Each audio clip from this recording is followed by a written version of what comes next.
So our first right-wing meme of the day is going to be this Jordan Peterson meme from an account called Traditional Mail, I suppose. I see the Traditional Mail sigil in 3 different places on this meme. So we have the smug face mask emoji on top of the ultra triggered crying face emoji. I don't need to lift weights and train martial arts. Lol, a real man doesn't need to be strong. And then the gray-haired professorial Chad Wojak is saying, a harmless man is not a good man. A good man is a very dangerous man who has that under control voluntarily, under voluntary control, sorry. And that apparently is a Jordan Peterson quote. So let me ask you this. As far as I know, Jordan Peterson has never lifted weights. I have never seen an image or a video or anything of Jordan Peterson in a gym pumping iron. I have never seen an image of Jordan Peterson that led me to believe that he ever has, in fact, engaged in that activity. I have never seen or heard that Jordan Peterson is a martial artist of any kind. So how exactly can you use a Jordan Peterson quote to counter the character here saying that he doesn't need to lift weights and train martial arts? I mean, Jordan Peterson is not some sort of ultra muscular Chad the last time I checked. So I'm a little confused by this. I'm a little bit put off by it. Hey, if you like this clip, you might like the full stream, which I do every Sunday, more or less, over on the Pessimist Productions Patreon, link down below. Thank you kindly. Some roughnecks, I believe, on an oil rig. It says, makes $17 an hour, keeps your lights on. And we've all seen this video because it's been in wide circulation for some reason. These guys working intensely on this very heavy-duty industrial equipment that is very physically demanding to deal with. And then we have, to contrast against that, a dancer on TikTok that apparently makes $5 million a year dancing on TikTok. And then they ask the question, what happened to our society? Well, first of all, the roughnecks make more than $17 an hour. I knew a guy who worked on an offshore oil rig doing exactly this kind of labor. I actually knew him from the Louisiana BDSM scene because on top of being a working stiff, he was also a BDSM dominant. There was actually a lot of very high level. I mean, there was in the BDSM scene in Louisiana, I know there was one person who was like a sheriff's deputy. There was at least one person who I knew of was a judge. There was at least one person I knew of who was a Catholic priest. So there was a number of highly respected pillars of the community that just happened to be also members of the, BDSM scene. That's neither here nor there. I just think it's an interesting fact. Maybe if you ever want to get into politics and you want to make some powerful friends, connect with your local BDSM community and see if there's any powerful or influential figures in the mix there, because it seems that at least in the community that I was briefly a part of, there were. First of all, roughnecks make considerably more than $17 an hour. And the TikTok dancer, I'm severely doubting that she makes $5 million a year. If she does, good for her. I mean, congratulations for, I guess, captivating enough people that you can do that.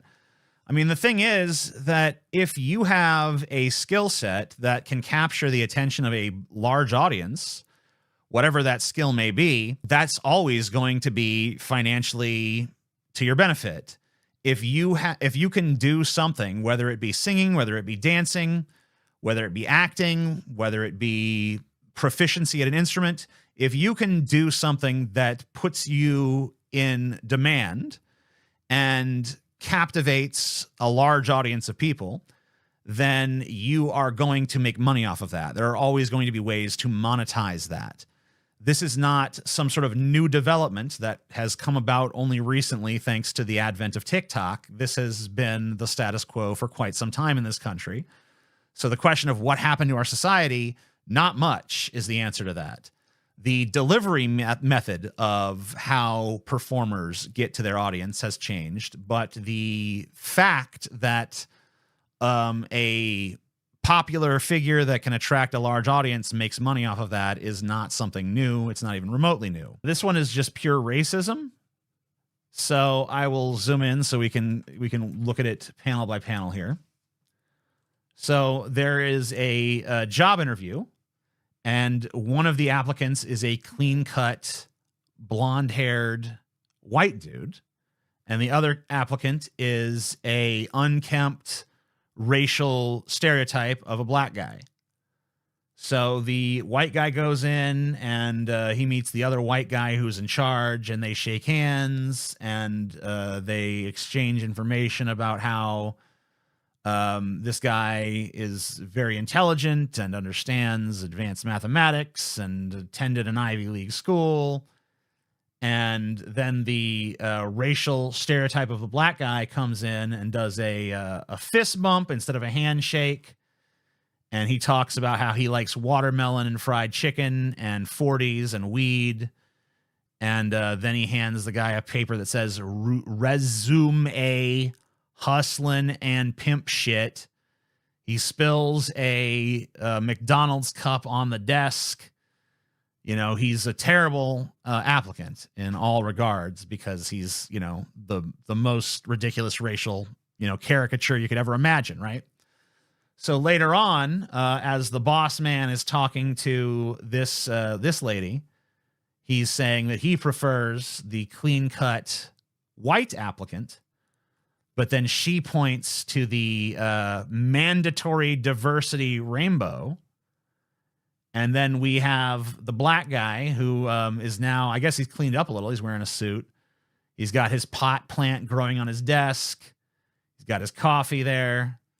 And he has been hired. His name apparently the whole time was Tyrone, because what else would it possibly be? And he's just saying, shit.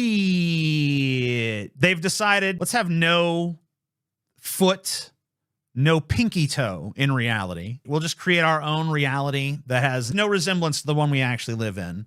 And then we'll get mad about it. That's the plan. The plan is we're going to act like something like what takes place in this comic could actually happen, is actually happening. And then we will get remarkably upset that this is going on because, of course, this is going to just utterly devastate society, right? And yeah, whoever made this is clearly a very normal person who spends a lot of time on very productive pursuits, you know? A man finds a genie and he says to the genie, I wish the bad guys had won World War II. Why someone would wish that, I have no idea, but that's the wish. And the genie says, it is done. And the guy is, nothing's changed. And he said, correct. Enjoy your mixed race transsexual grandchild. Of course, the message being that it turns out, you guys, that the Nazis actually were the good guys in World War II. It turns out that the genocidal regime that tried to conquer the world through force were actually the good guys the whole time because they were trying to prevent you from having a mixed race transsexual grandchild because, of course, on the scale of things that are bad in the universe, I think we can all agree that having a mixed race transsexual grandchild is far worse than mass genocide. That's just, I think, common sense, right? I love when they go completely mask off and show you exactly who they are, because it's so easy to just be like, I mean, is this really what you guys want to do? Is this really the path we want to walk as a species, as a planet? We just want to just say like, hey, you know what? Nazis are good. Nazis are right. It's not even, I mean, you could call it propaganda, but honestly, is this really winning anyone over to this point of view? Would anyone who is not a Nazi currently look at a comic like this and go, you know what? Yeah, the Nazis were right. I see that now, thanks to this comic.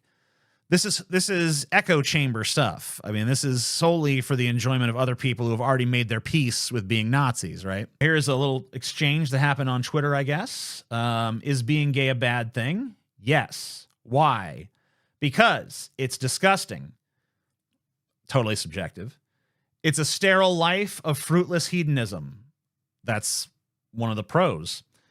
It's predatory on children. I'm pretty sure it's not. I'm pretty sure that two gay dudes having sex with each other, whether it be in the privacy of their own home or on the floor of the Senate hearing room, I'm pretty sure that that has zero impact on the lives of America's school children. It spreads disease, and the only thing keeping gays alive is massive government subsidy of antiviral drugs. While there have been some diseases that have been spread primarily by gay people, like AIDS, obviously, is what is being referred to there, it's not spread solely by gay people. And gay people are not only being kept alive because of a government subsidy of antiviral drugs. Gay people have existed throughout the entirety of human history. They never needed a government drug subsidy before. I don't think they need one now. And if you believe that anybody is getting subsidized health care in this country, I think that you need to take a closer look at our actual medical system, because this country, above anything else, is sort of a laissez-faire, you're on your own sort of system when it comes to that. Now that we do have some programs to provide some basic level of medical assistance to people, but only people below a certain level of poverty.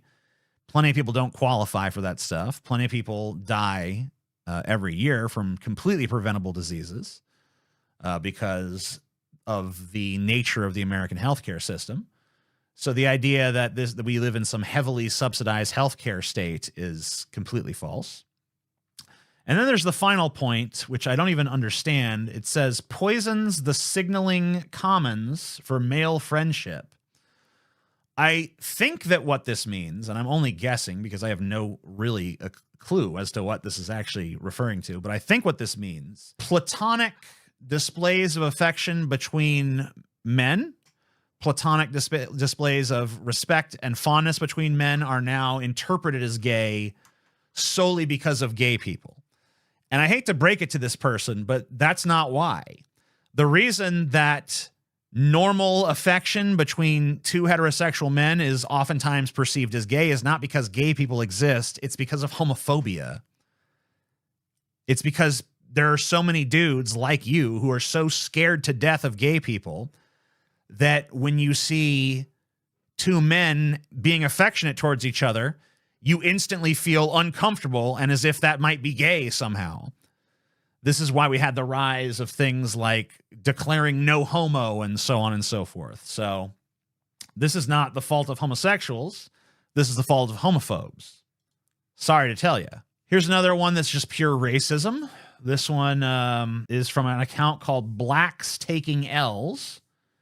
It's called Ends Postin'. I don't know if there's more to it. I see there's some ellipses there. First post 2024.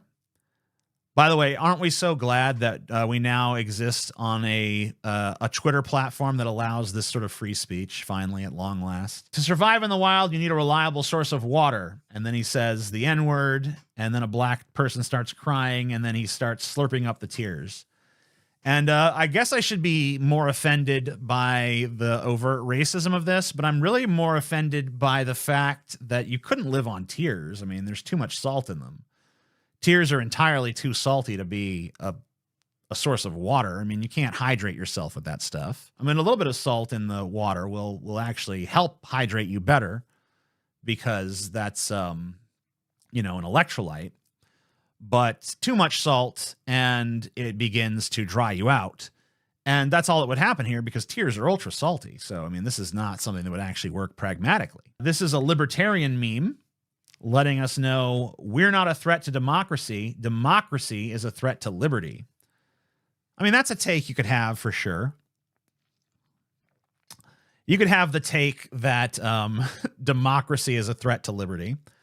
I struggle to see how. I guess this is one of these kind of tyranny of the majority sorts of things. I mean, I guess it depends on what level of democracy we're talking about here. If we're living in a super direct democracy, then it would be possible for 51% of the population to take away the rights of the other 49, in which case you'd be dealing with something that would be, I think disastrous is a fair word, but that's not what we're talking about when we're talking about American democracy, of course. There's numerous checks and balances in place, and you cannot just vote to do something that's like against the Constitution, for instance. You can't by vote, at least not by a 51% vote, take away someone's freedom of speech rights. Now, if you wanted to pass a new amendment and you had like 2/3 majority, I think you could do it in that instance because that's in the Constitution.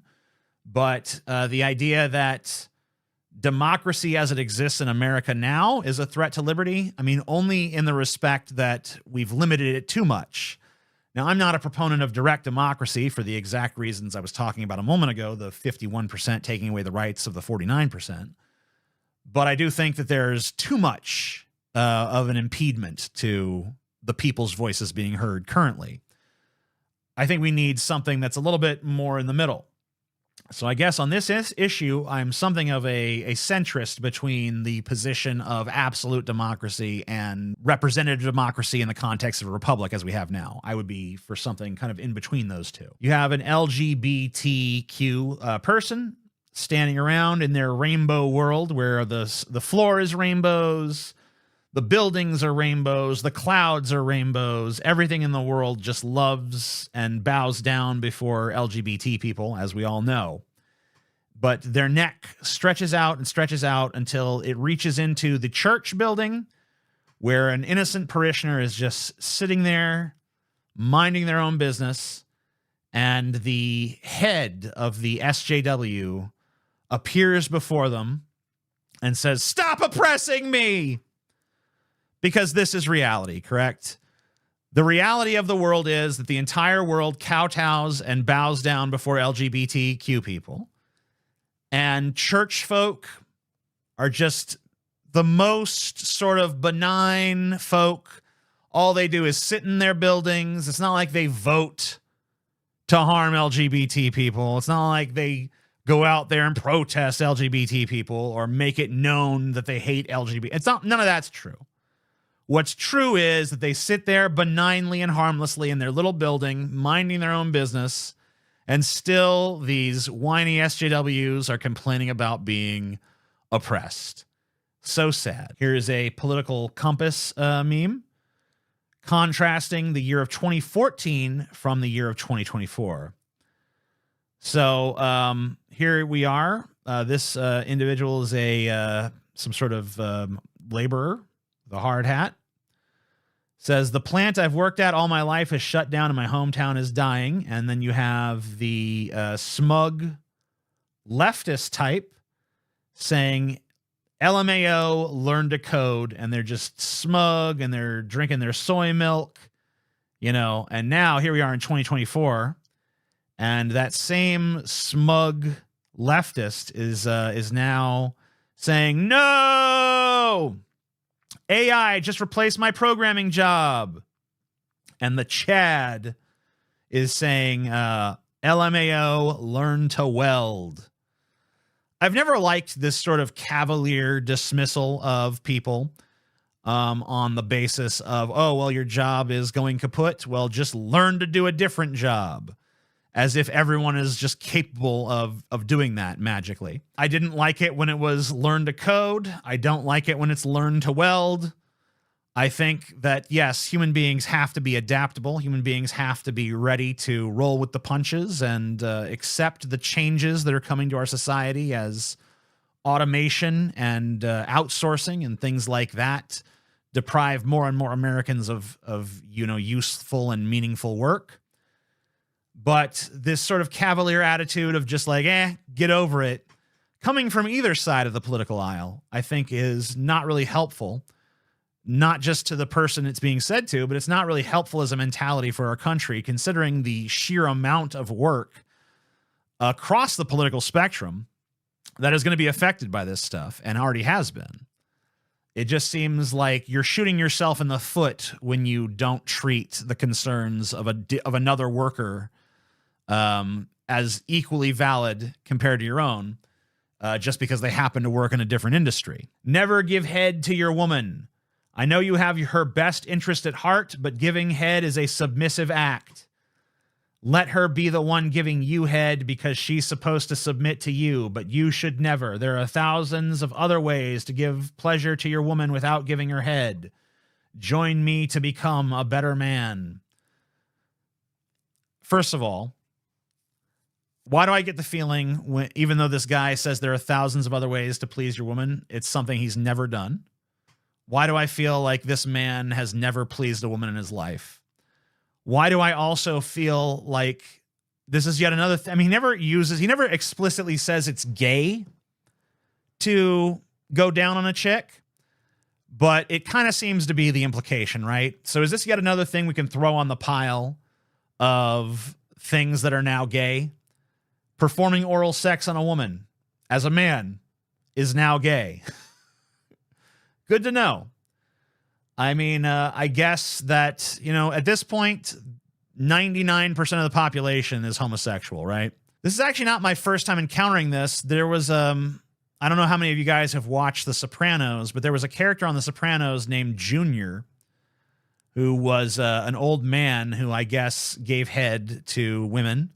He enjoyed eating pussy as as sort of a thing, part of his bedroom repertoire. And it was very scandalous amongst the very macho Italian gangster types that he palled around with because of this exact reason. Oh, it's a little fruity, because if he'll put that in his mouth, what else will he put in his mouth? That was their logic behind it.